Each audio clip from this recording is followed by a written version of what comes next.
সদস্য হুজুরের উস্তাদ আল্লামা আনোয়ার শাহ কাশ্মীরি, বাংলাদেশে বহুত বড় বড় উলামাই কিরাম, আহমদ শফি সাহেব হুজুর রহমাতুল্লাহ আলাইহির উস্তাদ, এই বড়দের উস্তাদ আনোয়ার শাহ কাশ্মীরি, উনি বলেন কিয়ামতের ময়দানে সবারই জবাব দেওয়া লাগবে, সব বিষয়ে জবাব দেওয়া লাগবে। তবে ইনশাআল্লাহ আমাকে আল্লাহ পাক গীবাত সম্পর্কে জিজ্ঞাসা করার সুযোগ পাবে না। জীবনেও কোনোদিন গীবাত করি নাই। ইমামে বুখারী রাহমাতুল্লাহ আলাইহির বক্তব্য এরকম, কিয়ামতে আমার অনেক প্রশ্ন হবে, তবে ইনশাআল্লাহ গীবাত সম্পর্কে আমি প্রশ্নের সম্মুখীন হব না। আমি জীবনেও কোনোদিন কাহারও গীবাত করি নাই। পারবো কি গ্যারান্টি দিতে? আমি বয়ান করতেছি, আমিও সুযোগ পেলে আর একজনের গীবাত করি। কি মহা বিপদ, বলতে গেলেই ভালো লাগে।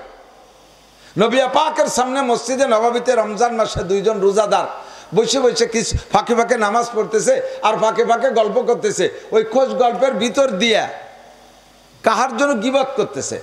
এই গীবাত কিছুক্ষণ কথা বলে আবার নামাজ পড়ছে, আর রোজা তো আছেই। হুজুর দুইজনের ডাকছে, তাআলায়া এদিক আসো। এসে বলতেছে, তোমা সায়েমান, তোমরা কি রোজাদার? জি হুজুর, আমরা দুজন রোজাদার।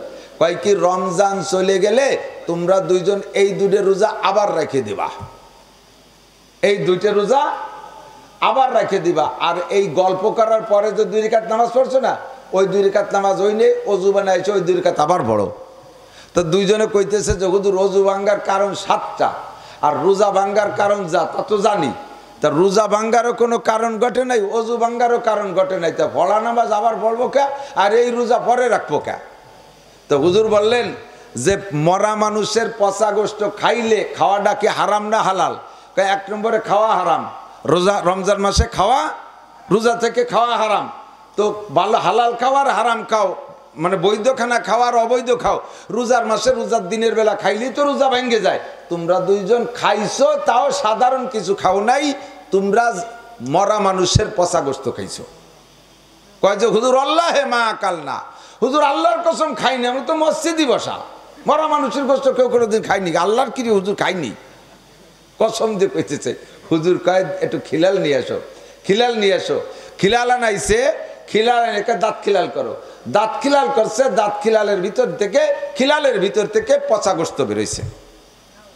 প্রত্যেকটা মরা প্রাণীর গন্ধের ভিতরে কিন্তু পার্থক্য আছে। কুত্তো মরা এক গন্ধ, বিলেই মরে আর এক গন্ধ, মুরগি মরে আর এক গন্ধ, সুসো মরে আর এক গন্ধ, গরু মরে আর এক গন্ধ, মানুষ মরে আলাদা গন্ধ, কতক্ষণ মাছ মরায় আলাদা গন্ধ। তো এই যে গোশত দাঁতের ফাঁক থেকে বেরোইছে, এটা মরা মানুষের পচা গোশতের গন্ধ। দুইজন আশ্চর্য, ইয়া রাসূলুল্লাহ মিনাইনা হাজা, এটা কোত্থেকে আসলো? হুজুর বললেন আল্লাহ পাকের কোরআন সত্য, এটা প্র্যাকটিক্যালের জগৎ। তোমরা দুইজনে বসে বসে যার গীবত করছো, সমালোচনা করছো, তাদের গোশত, তাদের মরা, সেই লোকটা মারা গেলে তার গোশত পচে গেলে যে গন্ধ হয়, ওই গোশত তোমরা দুইজনে তার গোশত খাইছো, আর তার দাঁতের ফাঁকে যে সেটা পচার রূপ ধারণ করছে, আল্লাহ পাক রব্বুল আলামিন প্র্যাকটিক্যালে দেখাই দিয়েছে তোমরা যেন সেই দুইজনের গোশত খাইছো। আর মানুষের গোশত খাওয়া হারাম, এর কারণে তোমাদের হারাম খাইছো, ওযু ছুটে গেছে, কাজেই ওই 2 রাকাত নামাজ আবার পড়তে হবে। আর রমজান মাসের দিনের বেলা মানুষের গোশত খাইছো, রোজা ভেঙে গেছে, রমজানের পর আবার রোজা রাখবা। আমরা অহরহ করতেছি, বিলকুল ভাবি না, চিন্তাও করি না কার সম্পর্কে কি বলতেছি। কতক্ষণ ঠিক না? বসলেই গীবাতে বড় মজা। মহিলারা কয়েকজন বসে বসে দরবারে, এখন আগে 3 বিটি, ছোটবেলায় শুনতাম 3 বিটি যেখানে কলকাতা সেখানে, কতক্ষণ না ভুলিয়ে গেছেন নাকি পুরন কথা? আমি পুরন কথা জ্বালাইতি ভিড়ে নামছি আইটো দিয়া। 2 জন নোয়াখালিয়া গোপালগঞ্জ চাকরি করে, আমাদের অফিসের মধ্যে বসিয়া একেবারে শুদ্ধ ভাষায় কথা বলে। যখনই 2 জন নিজেরা কথা কয়, তখন একেবারে নোয়াখালী আঞ্চলিক ভাষা কয়, তখন তারা কথা বলে খুব ক্রেডিট জানে।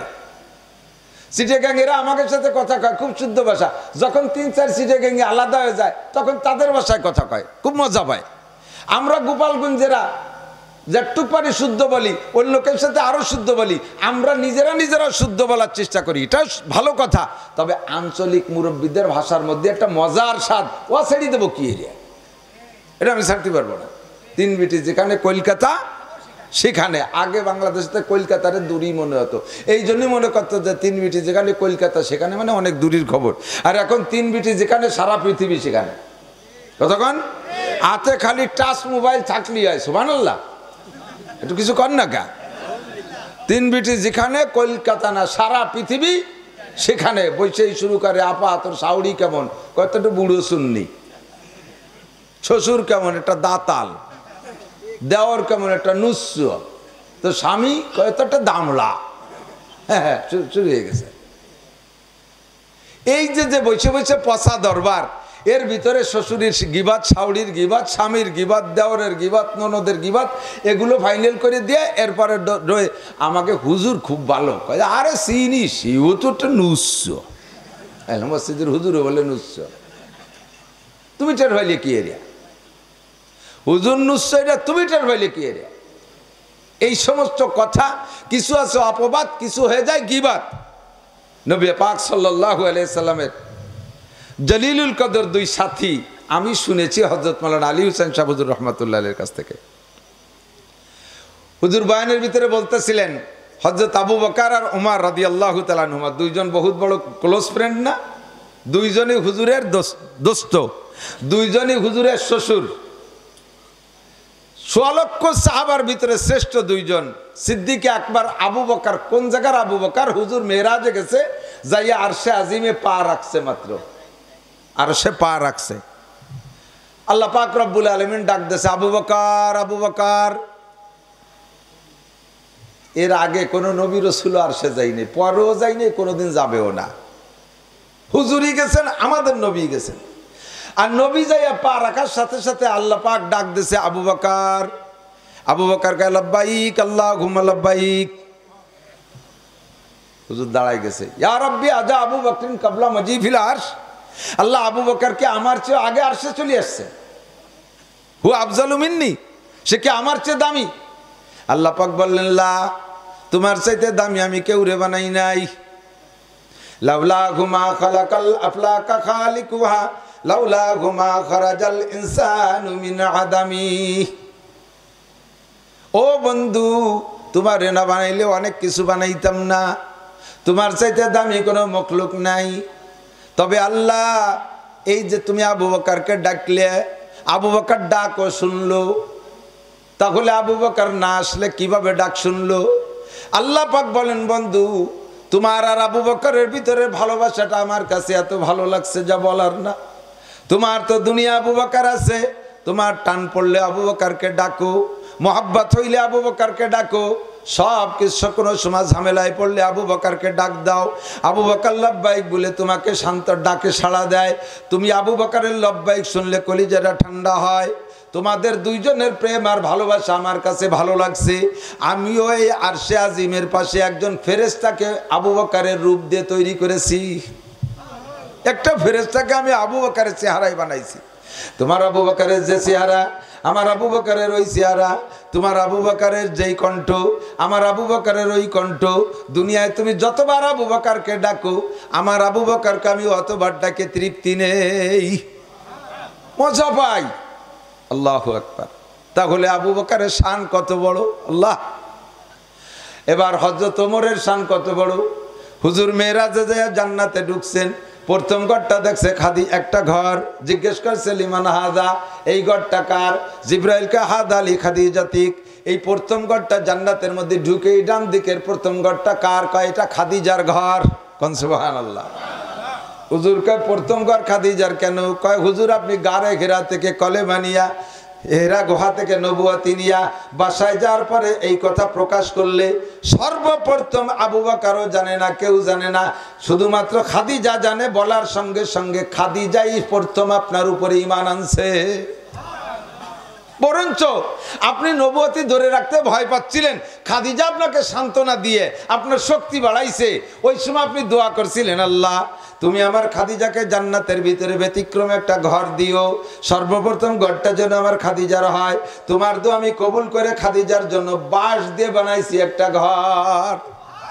এই যে সেই ঘর জান্নাতের ভিতরে। হুজুর ঘুরিয়ে সব দেখছেন খাদিজার ঘর। একটু এগোয় বেরোয় দেখে আর একটা ঘর লিও, এই ঘরটা কার? ওটাও বাঁশের ঘর। হুজুর কয় জিব্রাইল এই ঘরটা কার? কয় এটা আপনার ওমরের। ঘরটা কার? ওমরের। হুজুর কয় খাদিজার ঘরের পরে হবে আবু বকরের ঘর, ওমরের ঘর 2 নম্বর কেন? আবু বকরের শান অনেক উপরে। এইটা হলো ওমরের ঘরের জন্য যে সর্বপ্রথম ইসলাম গ্রহণ করেছে আবু খাদিজা, তাই খাদিজার ঘর এক নাম্বার। খাদিজার পরে আরো 39 জন সাহাবা নারী আর পুরুষ ইসলাম গ্রহণ করেছে। আপনি ইসলাম নিয়ে কাবা ঘরের কাছে আসতে সাহস পান না, আপনি কলেমার দাওয়াত ওপেনে দিতে সাহস পান না। হযরত ওমর 40 নম্বর সাহাবা, রোল নাম্বার 40, সে যেদিন ইসলাম গ্রহণ করেছে আপনাকে নিয়ে কাবা ঘরের পাশে গিয়া খোলা ময়দানে নামাজ পড়ছে, এরপরে ওপেনে কলেমার দাওয়াত কোরআন দেওয়ার সুযোগ করে দিয়েছে। তাই হযরত ওমরের ঘর 2 নাম্বার। ইসলাম শুরু করছে খাদিজা, আর ইসলামের মাঠে নামানো শুরু করছে ওমর, এই জন্য 2 নম্বর। হুজুর বললেন কানা বাদি নবিয়ান লাকানা ওমর, আমার পরে যদি দুনিয়ায় কেউ নবী হইতো আমার ওমরকে আল্লাহ নবী বানাইতেন। কন্যা সুবহানাল্লাহ। ওমরের দাবি অনুযায়ী আল্লাহ পাক রব্বুল আলামিন 4টে পয়েন্টে কোরআন শরীফের আয়াত নাজিল করছে। এর আগে ওই আয়াতগুলো ছিল না। ওমর কাই এই বিষয়ে আল্লাহ যদি হুকুম দিতেন তাহলে ভালো হইতো, বলতে না বলতে জিবরাইল আয়াত নিয়ে চলে আসছে। কন্যা সুবহানাল্লাহ। এই আবু বকর আর ওই ওমর কত বড় জলিলুল কদর মানুষ, 2 দোস্ত, 2 জনই রসুলের শ্বশুর, বিয়েই সম্পর্ক। এই সম্পর্কটা আরো ঘনিষ্ঠ করার জন্য 2 জনে মিলে পরামর্শ করছে যে দোস্ত আপনি কিছু টাকা দেন, আমি কিছু টাকা দেই, 2 জনে মিলে একটা গোলাম কিনি, 2 জনে মিলে একটা গোলাম কিনি। তাহলে এই অর্থের ভিতরে সম্পৃক্ত। মিতালি ব্যবসা করে না 2 দোস্ত, এই মিতালি ব্যবসা করে একটা গোলাম কিনি। হযরত আবু বকর ওমর 2 জন একমত। আবু বকর যাই আগে হুজুরের কাছে প্রস্তাব দিয়েছে, হুজুর আমাদের সম্পর্কটা আরো স্থায়ী হওয়ার জন্য 2 জনে সম্মিলিত একটা গোলাম কিনতে চাইতেছি। হুজুর কয় যে আবু বকর এই গোলাম কিনেন না, সম্পর্ক গড়তে যে ভেঙে যাবে। কারণ ওমর মেজাজি মানুষ, আপনিও টাকা অর্ধেক, ওমর অর্ধেক টাকা দিয়েছেন। ওমর মেজাজি মানুষ, আপনি একসময় গোলামরে কাজে ডাকবেন, ওমরও যদি সেই সময় ডাক দেয় তাহলে 2 জনের গ্যাঞ্জাম লেগে যাবে, সম্পর্ক গড়তে যে ভাঙবে। আগে মুরব্বীকে মনে আছে নাকি, 2 জনে মিলে একটা গরু কিনতো, গরু কিনে টাকা ছিল না, তাই যে বাঘে আল চসতেন, মনে আছে না? এই কায়দার। তো হযরত আবু বকর বললেন কি হুজুর এ ব্যাপারে চিন্তা করা লাগবে না, গোলাম খাবে আমার বাড়ি, কাজ করবে ওমরের বাড়ি, জীবনও তারা দিয়ে কাজ করাবো না, তাই তার গ্যাঞ্জাম হবে না। গ্যাঞ্জাম তো কাজ নিয়ে। হুজুর বলেন তাহলে সম্ভব। আবু বকর চলে যাওয়ার পরে ওমর আসছে, ওমর কয় হুজুর আমি আর ভাই আবু বকর 2 জনে টাকা দিয়ে একটা গোলাম কিনতে চাই সম্পর্ক ভালো থাকার জন্য। হুজুর কয় ওমর আপনি ওর মধ্যে যাইয়েন না, আপনার 2 জনই শ্বশুর কারে কি কব, এই নিয়ে আরও গ্যাঞ্জাম বাড়বে। তো হযরত ওমর কয় হুজুর গ্যাঞ্জাম তো কাজ নিয়ে, আমি গোলামরে জীবন ভরে খাওয়াবো, আমি লজিং থাকবে আমার বাড়ি, কাজ করবে আবু বকরের বাড়ি, খাবে আমার বাড়ি, কাজ করবে আবু বকর। তার গ্যাঞ্জাম কি, জীবনও তারা কিচ্ছু কব না। হুজুর আচ্ছা ঠিক আছে তাহলে সম্ভব। 2 জনে টাকা দিয়ে গোলামেরটা নিয়ে আসছে। আবু বকর তো সব দিন আগে থাকে, উনি কয় ভাই আগে আমার বাড়ি দেন।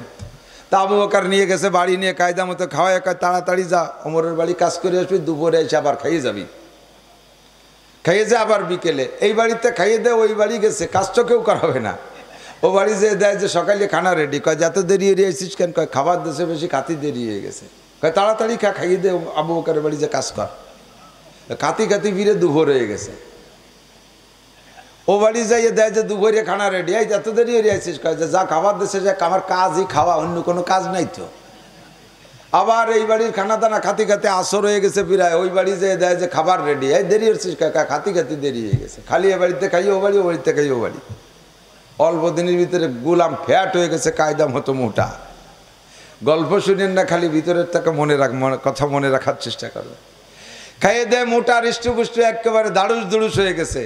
এখন কোনো কাজ কেউ করায় না, খালি খায় আর মোটা হয়। গোলাম যে হুজুরির কাছে নালিশ করছে, হুজুর মুরব্বীকে কন আমারও বেশি বেলাক, আমি তো ফাটিয়ে মরি যাবানি, টিকতে পারবো না, যেভাবে খাওয়াচ্ছে কাজ কিছু করে না, খালি খাতিই তালে আছে।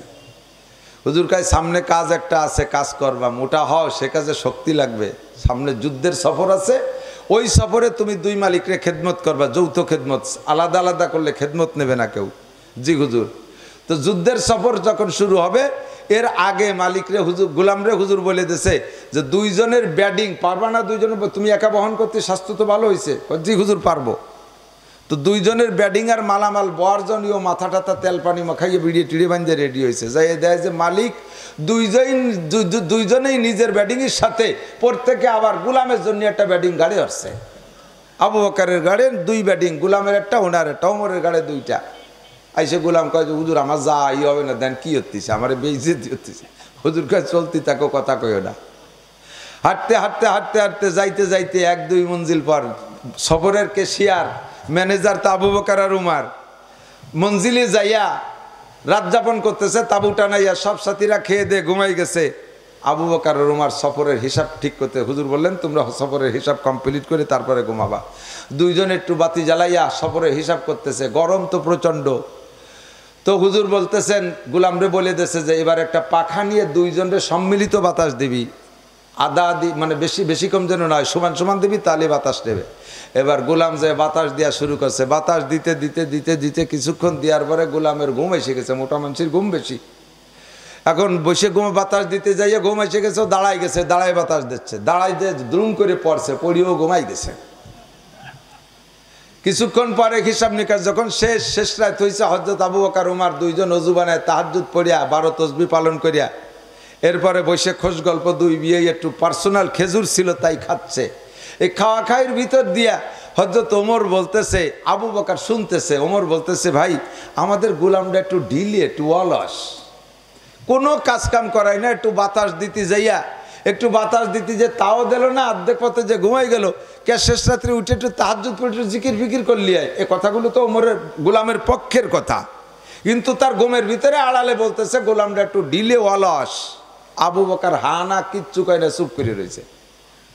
ফজরের নামাজ বাদ এবার খানা পরিবেশন, নাস্তা খেয়ে ওখান থেকে প্রস্থান করবেন, চলে যাবেন।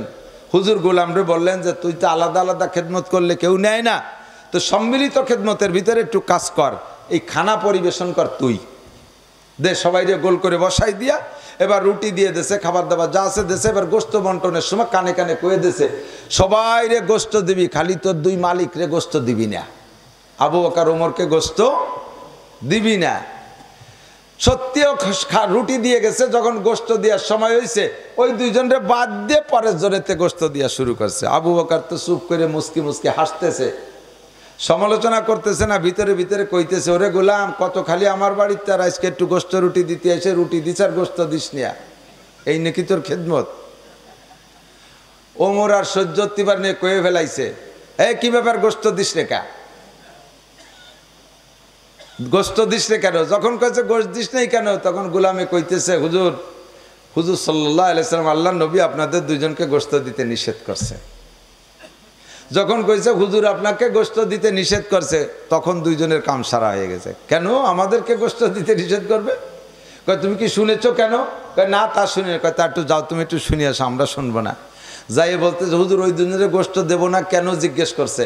কয় যে বলো আপনারা দুজন রাত্রে গোস্ত খাইছেন, আপনারা দুজন রাত্রে গোস্ত খাইছেন, তা আগে খাইছেন বিদে এখন পাবেন না, এখন শুধু রুটি খাবেন।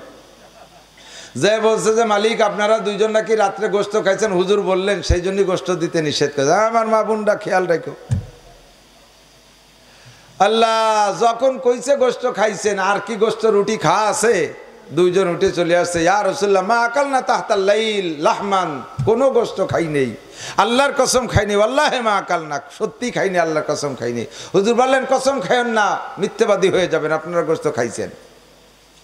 কয় হুজুর খুদার কসম খাই নেই। হুজুর বললেন যদিও গোস্ত প্র্যাকটিক্যালে খান নাই, তাহলে কি বলা হয় গোপনে খাইছেন, আপনারা যে কোনোভাবে খাইছেন, আমার কাছে নিউজ আসছে, খবর আসছে আসমান থেকে। এখন সেই গোস্ত খাওয়ার পদ্ধতি কি? হুজুর বললেন রাতের বেলা কি দুইজনে কাহারও গীবত করছেন নাকি? বসেন হিসাব করেন, সবাই খাইতেছে, দুইজনরে নিয়ে গোলামরে নিয়ে হুজুর বসছে, রাতে কের গীবত করছেন? খুঁজে আর পায় না, গীবত কি? কের সমালোচনা করছেন? খুঁজে পায় না। আবু বকরের সারা রাতের আমল হিসাব করে শুনাই দিছে, ওমরেরটাও শুনাই দিছে। হুজুর বললেন আর কিছু করেন নাই? কয় যে না। আবু বকর বলতেছে হুজুর শেষ দিক আইসা ভাই ওমর এই কথাটা কইছে, আমি তো কই নাই হুজুর, আমি শুনছি, আমি চুপ করে শুনছি। হুজুর বললেন কাম দুইজনেরই হয়ে গেছে, ওইটাই গীবাত হয়ে গেছে। আপনি শুনছেন, প্রতিবাদ কেন করলেন না? আর সুকুতে নিসফুর রিজা, চুপ থাকা সমর্থনের লক্ষণ। ওমর বলছে, আপনি বলতেন ভাই কথা বলেন না, বাদ দেন, তার ঘুমের দরকার, সে ঘুমাই গেছে, সে তার অলসতার কি আছে, আপনি একথা তো বললি পারতেন, আপনি তো চুপ করে শুনছেন, কাজেই আপনি সমর্থন করেছেন। দুইজনে এই গোলামের গায়ের গোস্ত খাইছেন। তাহলে হুজুর উপায় কি? এখন কি হবে? হুজুর বললেন গোলামের কাছে মাফ চান, গোলামের কাছে মাপ চান কেন? হুজুর বললেন আশারায়ে মুবাশশারা 10 জন মানুষ আমার সাথে জান্নাতে যাবে বিনা হিসাবে, তাদের সম্পর্কে আল্লাহ পাক দুনিয়া আমাকে জানাই দিয়েছে। এই 10 জনের মধ্যে আপনারা 2 জন প্রথম, 1 নম্বরে আবু বকর, 2 নম্বরে ওমর। জান্নাতে এই 2 জনকে যাওয়া থেকে কেউ ঠেকাইতে পারবে না। রব্বুল আলামিন তাদেরকে দুনিয়ায় সার্টিফিকেট দিয়ে দিয়েছে, ও আবু বকর ওমর 2 জন আপনারা জান্নাতি মানুষ, আপনাদেরকে জান্নাত থেকে ঠেকানোর জন্য একমাত্রই গোলামি প্রতিবন্ধক। আমি আগেই বলছিলাম যৌথ টাকাতে গোলাম কিনতে যাইয়েন না, কিনেই ফেলাইছেন এই গোলাম দুনিয়ায় ঠেকানো না ঠেকাক আর না ঠেকাক, এরে নিয়ে দুনিয়ায় বিপদে পড়েন আর না পড়েন আখিরাতে পড়িয়া যাইবেন। 2 জনে গোলামের গায়ের গোশত খাইছেন, গোলাম যদি ক্ষমা না করে আপনারা 2 জন জান্নাতে যাইতে পারবেন না।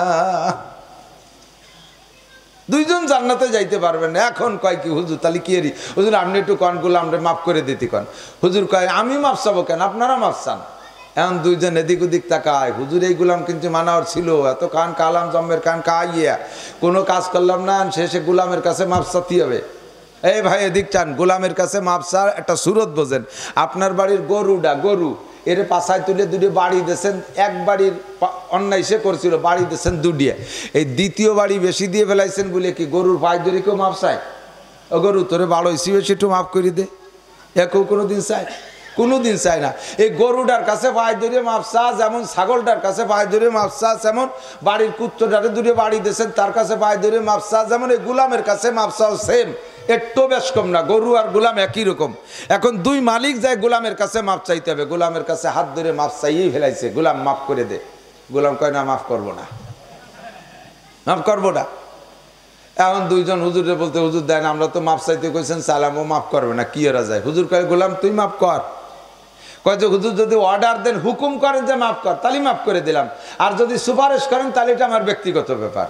ক্ষতি করছে তো আমার, আপনার তো ক্ষতি করে নাই। আমি ঘুমাই রয়েছি, 2 মুরব্বী আমার গোশত খেয়ে ফেলাইছে।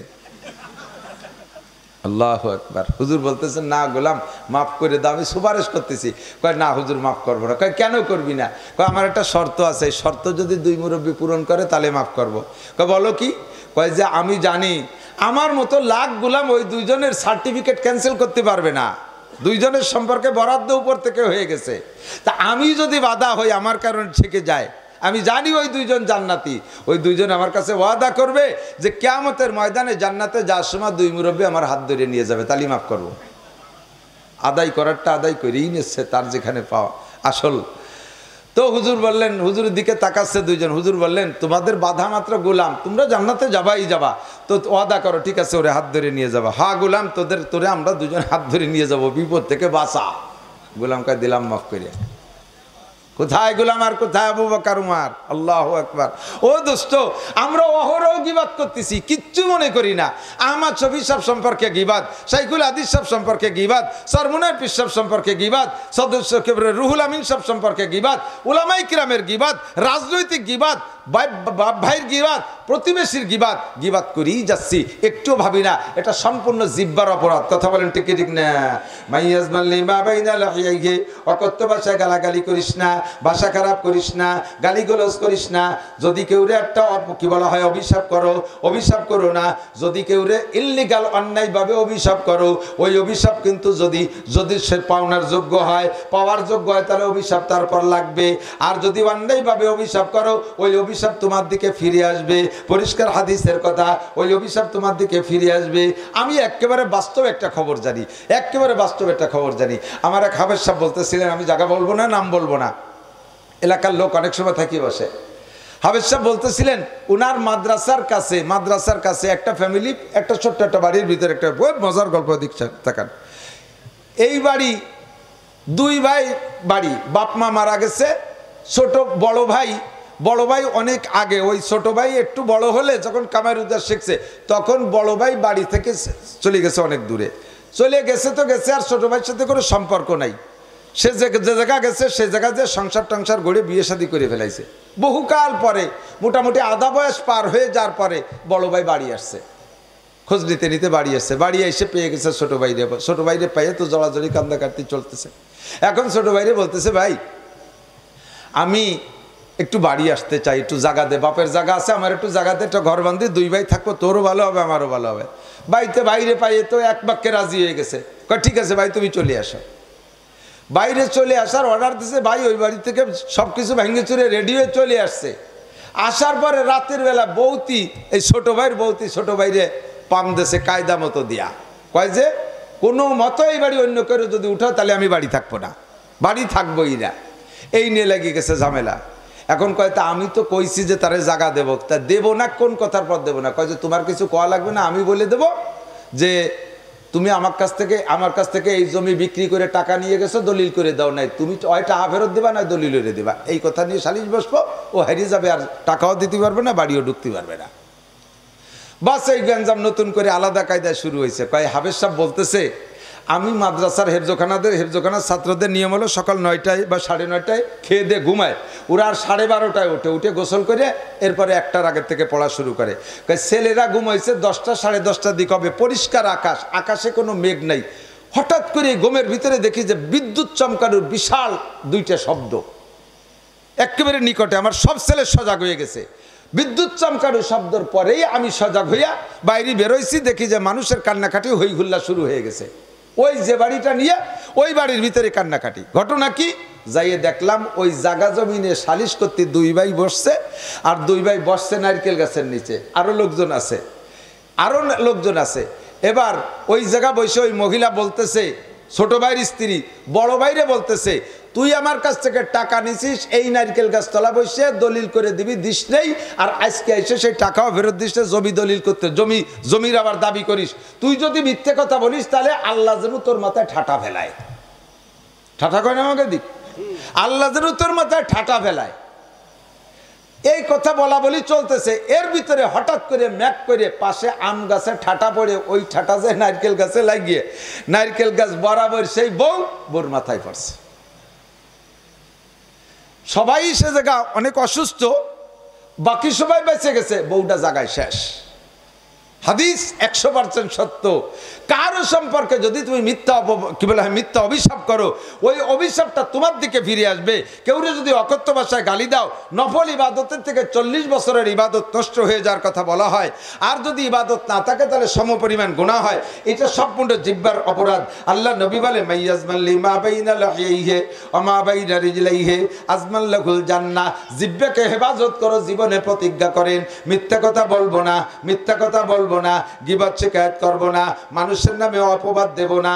ও দোস্ত, যত মালি মামলা কোর্ট কাছারিতে, অধিকাংশ মালি মামলার ভিতরে 99% মিথ্যে কথা ঢুকাই দেয় না? উকিল সাহেবরা বুজুর্গ উনরা শিখাই দেয়, কি সুন্দর করে শিখায়, তুমি যা করছো ওই দিয়ে কেস হবে না রে, শোনো এই কবা, সুন্দর করে সাজাইয়া।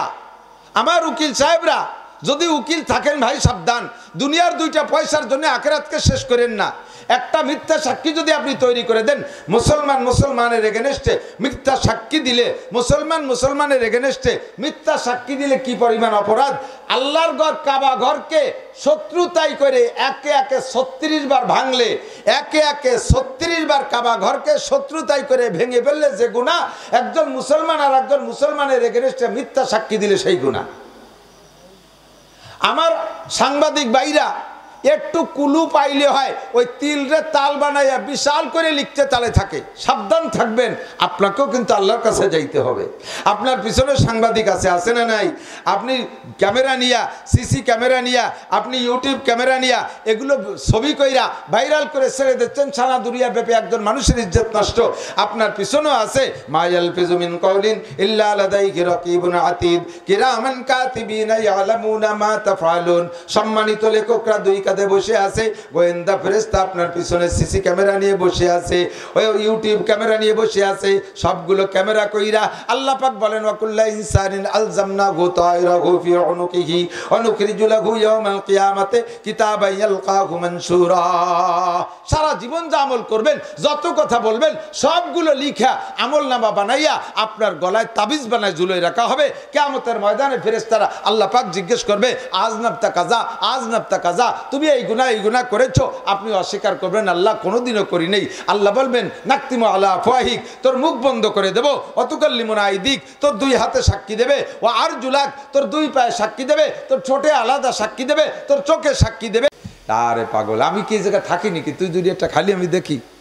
কয় যে আমি খাবো, আমার লোভ হয় না তা না, বড় লোকদের কাছে বিক্রি করি, এই জায়গায় দাঁড়ায় তারা খুলিয়ে খায়, পোলাপানের গাল বেয়ে বেয়ে রস পড়ে, আমি গোলামের বাচ্চা গোলাম, জীবনে কোনোদিন খাইতে পাই না, আমারও পরাণে চায় না তা না, কিন্তু আমি যখনই আনার তুলতে যাই, খাবো বলে হাত দিতে যাই, তখনই আমার মনে হয় যেন আপনি দেখতেছেন, আল্লাহ দেখতেছে, আমি আর আনার ছিলতে পারি না। কয় পড়িয়ে যাওয়াটা যেটা নিচে ভেঙে সুরে পড়িয়ে যায়, তা তো খুঁটিয়ে মুটিয়ে খাতেই পারিস। আপনি তো তাও বলেন নাই যে পড়িয়ে যাওয়াটা খাবা, আপনি তো আমার পাহারা দিতে কইছেন।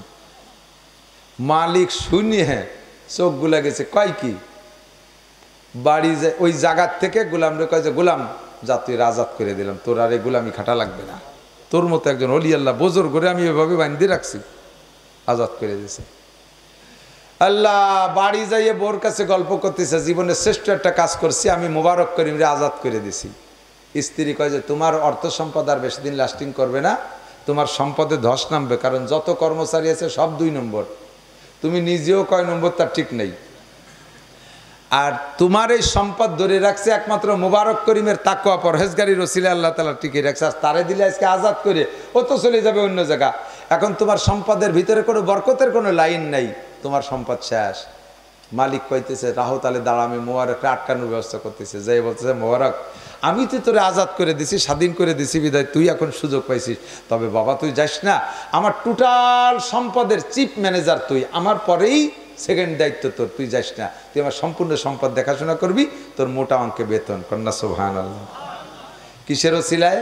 20 বছর জবানকে কন্ট্রোল করছে, মালিকের ওই জায়গা থেকে গোপনে চুরি করে খাই নাই। দাম বাড়ছে না কমছে? রিজিক বাড়ছে না কমছে? সম্মান বাড়ছে না কমছে? ও মুসলমান, একটু একটু হেফাজত হন, একটু সংযত হন, দেখবেন যে এরকম আপনারও বাড়বে। তাৎক্ষণিক একটু কষ্ট হলে এমন বাড়বে, শেষে আপনি খেয়েও সারতে পারবেন না। এখন মোবারক করিমের মালিকের একটা মেয়ে অ্যাডাল্ট সাবালিকা হয়েছে, বিয়ে দেবে। এখন বলছে মোবারক কি করা যায় কত? মোবারকরে নিয়ে মশওয়ারায় বসছে। মোবারক হয়েছে প্রধান উপদেষ্টা, আমার এই মেয়েটা বিয়ে দেবো, ভালো একটা ছেলে খুঁজতো, কি কোন ধরনের ছেলে হলে ভালো হয়? তো মোবারক বলতেছে আমি কি কব, গোলামের বাচ্চা গোলাম, এ সবে মাত্র স্বাধীন হয়েছি, তা আমি হাদিসে পড়ছি আল্লাহ নবী বলছেন 4 গুণে মেয়েকে বিয়ে করা হয়। ছেলেরা 4টে গুণ দেখে মেয়ের মধ্যে, 1 নম্বরে লি জামালিহা রূপ দেখে, 2 নম্বরে হাসাবিহা বংশ ভালো দেখে, 3 নম্বরে লি মালিহা মালদার পার্টি দেখে। শ্বশুরি যদি মোটা মাল থাকে, শ্বশুর মল্লি বড় একটা ভাগ পেয়ে যাবো, 1 চোটে বড় লোক হয়ে যাবো, এই দেখে এক পাল্টি বিয়ে। 1 বাপের 1 মাইয়ে বিলি 200 বিঘে জমি, ওই মাইয়ে বিয়ত্তি বলে ওরা বড় লোক, এতে সময় লাগবে না।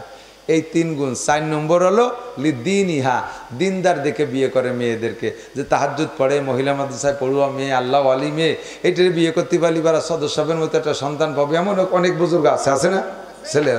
তো হুজুর বলছেন ফার্স্ট পারবি জাতির দিন, আগের 3টে থাকুক আর না থাকুক, কমপক্ষে 4 নম্বরটা দিনদার দেখে বিয়ে করবি। তো আমি এই জন্যে পরামর্শ দেই মালিক, আপনি বড় লোক মেয়ে খুঁজবেন, আপনার মেয়ে সুন্দরী সুন্দর ছেলে খুঁজবেন, আপনি বংশীয় ছেলে খুঁজবেন, সব ঠিক আছে, তবে দিনদারকে প্রাধান্য দিয়েন। এবার মালিক মোবারক করিম রে বলছে মোবারক তাহলে তুইও লাগ, আজকে থেকে তোর 1 বছর দায়িত্ব দিলাম, এই 1 বছরের মধ্যে ভালো একটা ছেলে খুঁজে আনবি, আমি মেয়ে বিয়ে দেবো। মোবারক করিম খোঁজে, চেহারা ভালো পায়, স্বাস্থ্য ভালো পায়, ধনীগণী ভালো পায়, বংশ ভালো পায়, কিন্তু দাঁড়ায় মতে খাড়াই খায়, জুতনা দিনদার না, পায় না খুঁজে। 1 বছর পরে আইসে মালিকরে ফেরত দিয়েছে, মালিক হবে না, আমি পালাম না তালাশ করে। এখন মাই বিয়ে দিতে তো হবেই, আবার দিনদারকে মালিকও পছন্দ করছে। 2 জন স্বামী স্ত্রী রাত্রে পরামর্শ করে যে মোবারকের মতো ছেলে, সে যদি ছেলে খুঁজে না পায় তাহলে ছেলে পাবো কোন জায়গায়? 2 জনে পরামর্শ করে যে আর ছেলে খোঁজার দরকার নয়, মোবারক রেই দাও, মোবারক এই যুগের শ্রেষ্ঠ ছেলে। তো ডাইকে এবার মালিক বলতেছে মোবারক তোরা তালাশ করা লাগবে না, তোর সাথে মাইয়ে বিয়ে দিচ্ছি আমরা।